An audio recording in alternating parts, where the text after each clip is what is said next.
Welcome to Newcastle University's Digital Media Studio, and we're now going to discuss some of the questions that have come in from participants over the last week. The big questions that we ask about Hadrian's Wall. And I'm fortunate today to be joined by three friends, all eminent specialists in Roman archaeology with detailed knowledge of the frontier systems of the Roman Empire. Professor David Breeze, a visiting professor at this university, Dr. Sue Stalibras, English Heritage Regional Science Advisor for North West England, and Dr. Nick Hodgson, excavator of Hadrian's Wall and a Newcastle PhD graduate. Our first question is, why was Hadrian's Wall actually built? I'm going to turn first to David. I think we have to look at Hadrian's Wall in its wider historical context. The expansion of the Roman Empire had certainly slowed down by this time. It did extend after Hadrian's time, but the Romans were starting to seriously look at protecting the edges of the empire. The armies therefore advanced, became armies of control on the frontier. And Hadrian's Wall was simply, as I would see it, one of the manifestations of this slowing down of expansion and desire to control access into the empire. Nick, can I bring you in on that, your own thoughts? Well, I would be more specific and say that Hadrian's Wall was to keep raiders out from the unconquered peoples north of the wall. And it was also a device to allow the Roman army to assemble, give it time to react to threats from the north.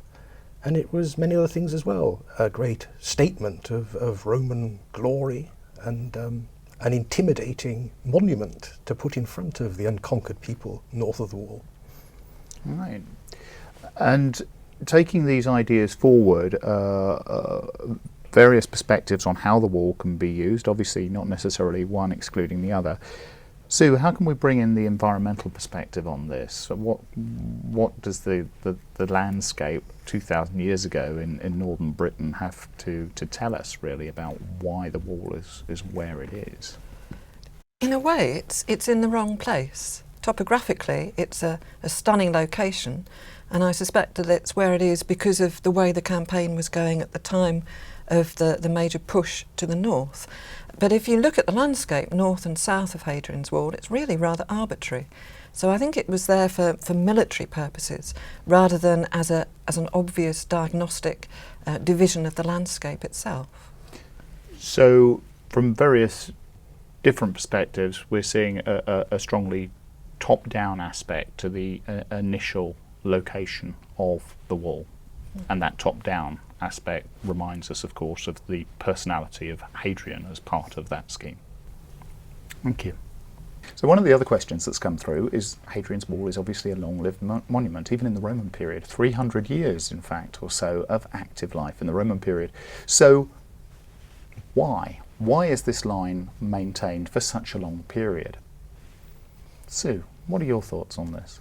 And I think it's really quite varied, and it's surprising that they maintain it for so long because it's quite costly to keep that number of troops there. If you look at the east side, it just seems to be another part of empire with villas and arable fields and settlements, but on the west it just doesn't conform at all.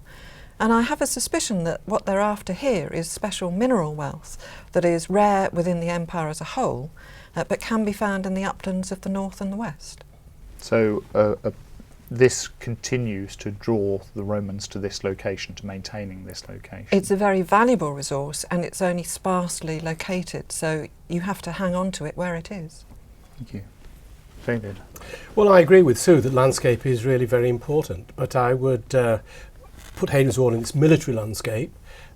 They did, of course, move up to the Antonine Wall and then fall back. Only a generation back or so was the Antonine Wall occupied, and I think that's probably to do with imperial politics rather than the local situation.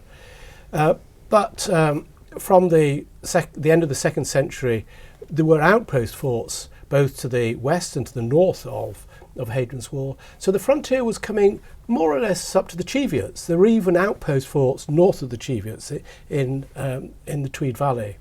So we have to see Hadrian's Wall in this much wider landscape. So for me, if you like, the frontier did move, even though the wall itself stayed where it was.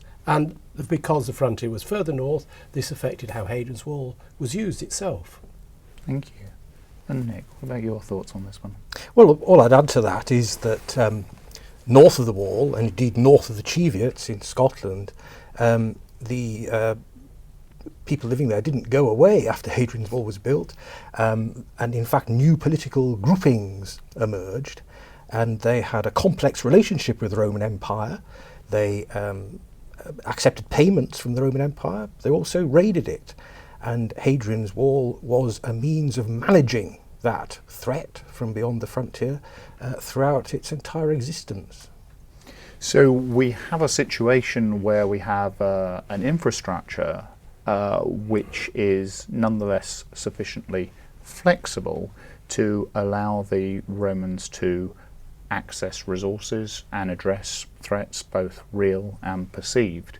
So there can be movement within it, but essentially it remains a valuable line to maintain over several centuries. As society is changing, nonetheless the wall remains as a constant. So we've talked about intended purpose, but quite a number of our participants have expressed an interest in that longer story. It's one thing to build the wall, but how far might its purposes actually change over time? Nick, what are your thoughts on that? Well, I think there's a case to be made for the idea that when first designed under Hadrian, the wall was a military device under constant military threat. But this did change over time. After Hadrian's time, there was a much more developed system of outpost forts to the north, and there were much more developed diplomatic relationships with the peoples to the north. So the wall became quieter, and civilian communities as well as military ones grew up and developed along its line. Sue, your thoughts on that one? I think it goes back to this fact that there isn't really a great deal of difference between what's beyond the wall and what's contained within the wall. And I think we see that from the small finds, the brooches and artefacts that find their way beyond the wall. Clearly people have communications, and maybe some of the resources came in as well. Cattle droving from Scotland is well established in the later periods, and maybe this was going on at the same time in the Roman period. Thank you. An evolution in purpose, David? Well, I think this starts from the very beginning. I mean, we can see now through many years of excavation that Hadrian's Wall started off simply as a barrier with a very small number of soldiers on it, with the main army behind to the south, and then the army units were moved up onto the wall. So we have a change almost immediately, which helps us to understand two functions of Hadrian's Wall, which I think are there throughout its life. One of which is frontier control, which is controlling access into the empire. We know regulations governed access to the empire, and the other is military defence, and that's the units on the frontier. And these two aspects move forward all the time, as Nick says. I mean, we assume that there's patrolling to the north of the wall, though we have very little evidence. We do know there were treaties with the people north of the wall over a period of perhaps 200 years. So there's these twin bedrocks of controlling access to space, which concerns us today, and frontier defence, which also concerns us today, evolved around the wall itself and its history. Thank you. So control and maintaining imperial interests can take different forms on the ground as the situation evolves, but it can still be operating out of the same structure. Indeed so, and we see what's happening in Eastern Europe today as controlling a country with imperialistic tendencies, seeking to control what's happening beyond its boundaries. Not so different in some ways. Thank you.